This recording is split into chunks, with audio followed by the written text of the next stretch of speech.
For example, in The Firm, the character is separating from that old world, and in fact he's running from it, running from the fact that his mom is in a trailer park and that he has an unacceptable brother, and he doesn't want to face any of that, so he's running headlong into this.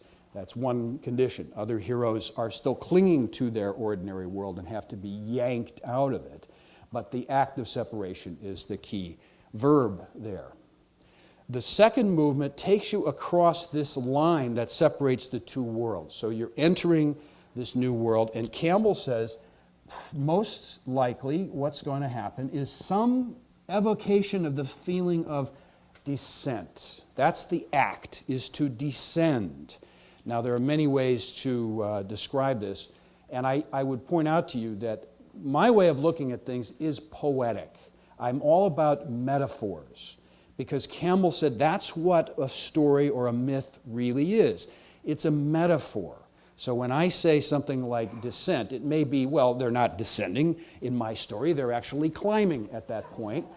Don't be so literal about it. Don't get hung up on the specific verse. Think about the intention behind them, the idea of leaving something and taking a plunge, in a figurative sense, into some new world. We talk, for example, about falling in love.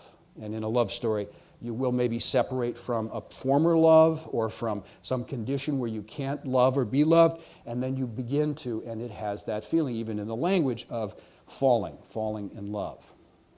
Now that takes you around to roughly the halfway point, Michael's 50%, or what Sid Field calls the midpoint. Very important moment in my way of looking at things, because it gives punctuation to the story. It gives a signal to the audience that a section is done. The work of one part is done.